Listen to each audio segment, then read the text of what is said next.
ഇതൊന്ന് സ്കൂൾ വിട്ട് വരാൻ വേണ്ടി കാത്തിരിക്കുന്നു കേട്ടോ. ഞാനൊന്ന് പുറത്ത് പോകാൻ വേണ്ടിയിട്ട് ആരുമില്ലാതെ ഒറ്റയ്ക്ക് പോകാനാണ് എനിക്കിപ്പോൾ ഭയങ്കര ചടപ്പാണ് കേട്ടോ. തയ്യലിൻ്റെ ആവശ്യത്തിനുള്ള കുറച്ച് സാധനങ്ങളും കാര്യങ്ങളൊക്കെ വാങ്ങാൻ വേണ്ടിയിട്ടാണ് ഈ പോകുന്നത്. അല്ലറ ചില്ലറ ലൈനിങ്, സിപ്പ്, അലാസ്റ്റിക് ഇങ്ങനെയുള്ള ഐറ്റംസൊക്കെ വാങ്ങാനാണ് കേട്ടോ. കുറേയൊക്കെ എനിക്ക് ആവശ്യമുള്ള സാധനങ്ങൾ ഞാൻ എൻ്റെ ഹസ്ബൻഡിനോട് കൊണ്ട് വരിപ്പിക്കും. പിന്നെ ഞാൻ തന്നെ പോയാലേ റെഡി ആവുള്ളൂ എന്നുള്ള കുറച്ച് സാധനങ്ങൾ ഉണ്ടാവുമല്ലോ നോക്കി വാങ്ങാനുള്ളത്, ഈ ലേസ് അല്ലെങ്കിൽ ഒരേപോലെയുള്ള ലൈനിങ്ങിൻ്റെ ക്ലോത്ത് അങ്ങനെയൊക്കെ.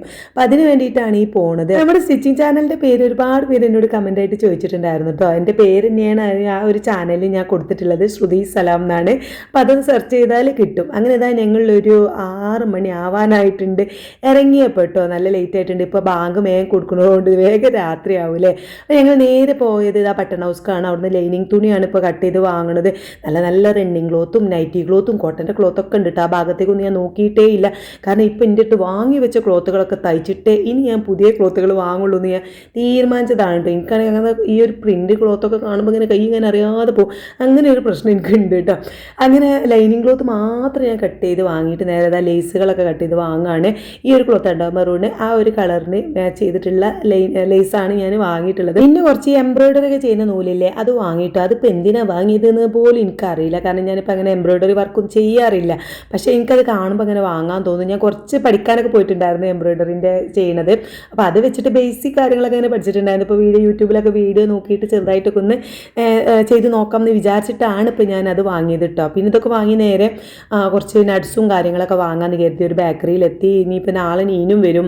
പിന്നെ നമ്മളാണെങ്കിൽ ഡയറ്റിൻ്റെ ഭാഗമായിട്ട് നട്ട്സോ കാര്യങ്ങളൊക്കെ ഒന്നും കഴിക്കുന്നില്ല, ഒക്കെ കഴിഞ്ഞിട്ടുണ്ടായിരുന്നു. അപ്പോൾ അവിടുന്ന് കുറച്ച് ഈത്തപ്പഴം ബദാമും ഒക്കെ വാങ്ങിയിട്ടുണ്ട്. പിന്നെ കുറച്ച് നമ്മുടെ മുസമ്പി വാങ്ങി നേരെ വീട്ടിലേക്ക് കേട്ടോ. മുസമ്പി വാങ്ങിയത് ഐറൂസിന് ഭയങ്കര ഇഷ്ടമാണ് കേട്ടോ. ഓന് അതിൻ്റെ ജ്യൂസ് ഭയങ്കര ഇഷ്ടമാണ്. അപ്പോൾ ഓന് എപ്പോഴും ജ്യൂസ് എന്ന് പറയും.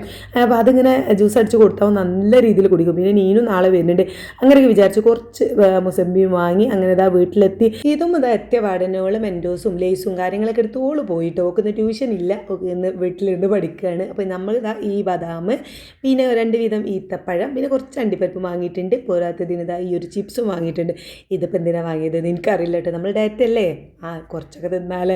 അങ്ങനെ പിന്നെ ഞാൻ വേഗം കിച്ചണിലെത്തി. എൻ്റെ ഹസ്ബൻഡിന് ഫുഡ് കൊടുക്കണം. അപ്പോൾ മൂപ്പര് എനിക്കൊരു മുട്ട പൊരിച്ച് തരുമോ എന്ന് ചോദിച്ചു. അങ്ങനെ മുട്ട പൊരിച്ച് കൊടുക്കുകയാണ് കേട്ടോ. അങ്ങനെ ചോറും മുട്ട പൊരിച്ചതും മീൻ പൊരിച്ചതൊക്കെ കൂട്ടി മൂപ്പരവിടെ ഫുഡ് കഴിക്കുന്നുണ്ട്. ഇതും ഇതാ പഠിക്കാനിരിക്കുകയാണ്.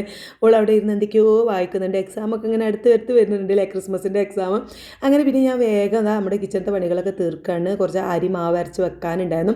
അപ്പോൾ അത് അരച്ച് ഞാൻ ഉച്ചയ്ക്ക് വെള്ളത്തിലിട്ട് വെച്ചതാട്ടോ. അപ്പോൾ അതൊക്കെ ഒന്ന് അരച്ച് വെച്ചു. പിന്നെ മീൻകറി ഉണ്ട്. നാളേക്കൊക്കെ ഇനി നല്ല സുഖമാണ്, സമാധാനം ഉണ്ട്, കിടന്നുറങ്ങാമല്ലോ. പിന്നെ ബാക്കി ക്ലീനിങ് പരിപാടികളൊക്കെ തീർന്ന് നല്ലൊരു കുളിയൊക്കെ പാസ്സാക്കി. അപ്പോൾ ഇന്നത്തെ കുഞ്ഞു വീട്